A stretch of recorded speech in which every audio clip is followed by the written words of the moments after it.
Itu terjadi. Puji Tuhan. Berarti saudara dirubah. Bukan oleh saya. Dirubah oleh firman. Konsep-konsep saya begitu banyak yang dirubah oleh firman Tuhan. Karena pikiran-pikiran manusia menjadi intisari yang disari, yang diterima dari berkebudayaan. Itu mempunyai unsur-unsur latar belakangnya, bukan kebenaran. Kenapa orang Tionghoa kalau laki-laki mempunyai istri kedua tidak dipersalahkan? Tapi kalau perempuan kalau mempunyai suami kedua dimaki-maki caci oleh seluruh dunia. Satu sebab, karena laki-laki prioritas. Laki-laki mempunyai hak istimewa. Apalagi kalau istrinya tidak melahirkan anak. Itu alasan di antara 7 alasan yang paling besar. Boleh menikah lagi. Mendapatkan istri kedua tidak melahirkan anak. Alasan cukup yang sama. Dia boleh menikah istri yang ketiga. Kalau sudah menikah ketiga, lalu yang ke satu kedua melahirkan anak, tidak apa-apa. Itu dulu. Kalau sampai 7 tidak dapat, dia boleh menikah lagi ke 8. Karena apa? Karena belum ada anak kok. Kalau tidak ada anak, itu dosa besar sama nenek moyang. Dari dulu turun susah sampai engkau stop. Kurang ajar kamu. Bikin habis sukumu. Bikin habis wargamu. Maka engkau harus cari. Setelah dapat istri ke-8 masih belum lahirkan anak, baru membuktikan yang tidak bisa lahir bukan perempuan-perempuan itu, kamu yang mandul. Bagaimana? Sudah kadung 7 wanita yang dikorbankan harus kongsian mendapatkan satu suami. Nah ini kebudayaan, ini unsur setan, ini unsur tidak sesuai dengan Alkitab. Nah pada waktu orang Tionghoa dengar khotbah, dia dengar, apa ini? Itu kan kebudayaan Yahudi. Itu kan orang Israel. Saya Tionghoa. Masa Kongfucu kalah sama Moses? Masa Konghucu kalah sama Yesus? Masa Mencius kalah sama Petrus? Saya tidak peduli. Saya tidak mau terima. Banyak orang Tionghoa tidak terima Injil karena mereka menganggap diri lebih baik. Mereka menganggap ajaran Kongfucu lebih tinggi dari Alkitab. Sehingga mereka tidak mau cepat-cepat dengar, tapi mereka mau cepat-cepat kritik. Saya sekali lagi ya, bagian ini khusus mengenai dengar khotbah sama reaksi kabar khotbah. Bukan dengar segala sesuatu yang cepat, ngomong pelan-pelan, bukan itu. Ini fokusnya adalah dengar khotbah dan reaksi kabar khotbah. Kenapa kita terlalu cepat kritik, terlalu cepat reject, melawan firman yang kita dengar? Karena konsep berbeda. Karena diri kita itu sudah dimutlakkan karena kebudayaan. Nah saudara-saudara, kalau kebudayaan itu sudah mendarah daging, sudah menjadi kebiasaan yang tidak bisa dicopot, lalu sekarang ternyata berlawan dengan Alkitab, reaksinya cuma 2. Pertama, buang kebudayaan salah, takluk kepada firman Tuhan. Atau kedua, yaitu tolak Alkitab, pegang kebudayaan, lalu engkau melawan Tuhan. Engkau bilang dua-dua nak mau, maunya apa? Maunya damai. Ya. Kalau hari Minggu ke gereja dengar firman, Senin sampai Sabtu pegang kebudayaan yang asli, Minggu dengar lagi. Itu namanya kompromi. Saudara-saudara, begitu banyak kebudayaan tidak dihilangkan salahnya, menjadi kompromi, maka orang Kristen kebudayaan sama orang Kristen dilahirkan baru lain. Seorang missionary setelah pulang dari Indonesia, dia geleng kepala.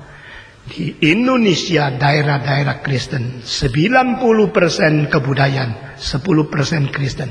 Di antara 10 Kristen 80% yang tidak diselamatkan, 20% yang diperanakan pulang. Maksudnya dia daerah-daerah Kristen yang diselamatkan cuma 2%. 98% itu cultural Christian, not the born again Christian, not the genuine Christian. Dia mengatakan kalimat itu, saya bisa mengerti kesusahannya, kesedihan hatinya, tapi saya tidak tentu setuju presentasi yang dia katakan. Tapi itu betul. Banyak-banyak orang Kristen di daerah Kristen, mereka Kristen tradisi, Kristen nominal, Kristen kebudayaan. Di dalam hal-hal tertentu, waktu mereka bertindak sesuatu, kelihatan mereka belum Kristen. Di Manado terjadi membakar rumah orang lain, mempecahkan kaca orang lain. Sudah gayang selesai, pulang ratusan pemuda pakai truk-truk bawa bendera, salib hantar aku terus, salib hantar aku terus, menuju surga Bapa yang menang, salib hantar aku terus. Baru berdosa pakai bendera salib. Di Meksiko banyak orang Kristen tukang copet sudah copet, ditangkap, kelihatan ada salib besar yang taruh di sini. Engkau suka ya, kalungnya salib, cincinnya salib, mungkin gigi emasnya salib juga. Kelihatan engkau Kristen sekali, tapi hidupnya tidak Kristen. Itu namanya apa? Itu namanya orang kultural yang berpelang Kristen. Seperti orang yang profitkan diri berpelangkan gereja. Seperti orang-orang ajaran yang dunia tapi pakai nama Kristus. Christian without Christ. Orang Kristen tanpa Kristus banyak sekali. Karena apa? Karena maunya kompromi. Mau Kristen? Mau. Buang kultur yang salah? Nah mau. Buang dosa? Nah mau. Mau sekaligus berdosa, sekaligus diberkati. Sekaligus berdosa, sekaligus diampuni. Sekaligus pegang kebudayaan yang salah, sekaligus mau masuk surga. Saudara-saudara, dengar cepat-cepat dan bicara pelan-pelan. Kenapa bicara pelan-pelan? Karena bicara terlalu cepat salah. Reaksi terlalu cepat bahaya. Karena yang diberitakan ini bukan hal yang biasa. Saudara-saudara, kalau raja suruh orang menyampaikan titanya, saudara hanya dengar, tidak bisa bantah. Kenapa? Dia raja. Raja itu siapa? Mempunyai hak, kuasa, otoritas tertinggi. Itu hanya manusia. Tetapi kalau firman Tuhan, engkau bantah karena apa? Karena engkau lebih pintar dari Tuhan. Nyalah kamu. Inilah kelemahan manusia. Ini kalimat penting sekali. Dengar cepat-cepat, bicara pelan-pelan. Why? Why speak slowly? Because spoken to you, those are the word of God with the highest authority in the universe. Yang dibicarakan oleh engkau ada firman Tuhan yang berotoritas tertinggi di dunia. Mari kita tidak boleh sembarangan memberikan reaksi untuk melawan. Karena ini firman Tuhan.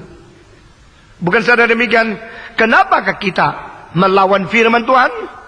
Kita melawan firman Tuhan karena itu akan mengganggu hidup kita yang berdosa. Nah saudara-saudara, engkau mengatakan jangan berjudi. Orang biasa bilang, wah bagus ya, khotbahnya bagus ya. Tapi orang berjudi mengatakan, tidak bagus. Karena dia ngomong gini, saya akan dilawan dan saya akan diejek oleh orang lain. Jadi di situ karena dosa bertemu dengan terang, manusia lebih suka hidup dalam dosa. Manusia tidak mau terang. Seorang missionary dari OMF pernah melayani di Tiongkok dan menulis kitab suci tafsiran 4 Injil yang tebalnya kira-kira 3.000 halaman. Saya dari waktu muda membaca itu sangat hormat kepada dia. Dia mengganti namanya menjadi Ting Wei Liang, melayani Tuhan di Tiongkok sampai lebih daripada 30 tahun dan menulis tafsiran kitab suci dengan huruf Tionghoa. Orang besar sekali. Saudara-saudara, orang ini mengatakan waktu dia menjelaskan Yohanes pasal 3, manusia lebih suka gelap, tidak suka terang. Dia ambil umpama. Satu kali ada seorang yang jalan-jalan mau masuk kota. Kota gerbang itu kalau sudah malam pintunya ditutup. Maka dia kejar-kejar supaya sebelum pintu tutup dia sudah masuk kota. Kalau tidak dia keliaran di luar kota. Kena maling, kena perampok, susah. Waktu dia jalan-jalan, waduh, kesandung batu. Jadi barang dia itu jatuh semua. Waktu barang dia jatuh semua, ternyata itu banyak uang-uang bundar yang gulung-gulung. Sudah gulung-gulung di tanah. Malam sudah gelap, dia mau ambil itu cari susah sekali. Karena apa? Karena itu ceceran di mana-mana. Di tengah-tengah keadaan gelap, dia mau ambil satu persatu dan lihat. Datanglah seorang yang bawa lampu. Orang bawa lampu, engkau lagi cari barang ya? Susah lihat ya? Ini loh ada lampu bisa bantu engkau. Senang lah dia? Coba tanya, senang lah dia? Senang sekali bukan? Oh terima kasih, terima kasih. Langsung dia ambil kembali semua uang yang jatuh di mana. Yang ada yang sudah gelundung ke tempat yang jauh. Dia ambil kembali semua uang. Terima kasih ya, ada lampumu. Terima kasih, sangat membantu saya. Orang tidak apa-apa, saya memang suka bantu orang lain. Saya juga tidak rugi apa-apa kok. Terus dia pergi. Nah orang yang bawa lampu itu jalan-jalan. Sudah lewat satu tempat, dengar lagi suara krung, krung. Di tengah-tengah gelapan ada orang kerja. Terus dia bilang, aduh kasihan ya kerja. Di tengah-tengah gelap tidak kelihatan. Dia datang, saya bantu kamu ya, saya bantu kamu. Inilah ada lampu kerja supaya lebih jelas. Begitu ngomong belum selesai, langsung ditendang dengan kaki kepada mukanya, ditonjok. Dia jatuh pingsan. Kenapa? Orang yang kerja di situ suka gelap. Karena dia maling. Lagi gali lubang. mau masuk kota yang sepi, dia mau masuk untuk curi. Orang pencuri lagi gelap-gelap, dikasih lampu, enak nggak? Nah enak dong.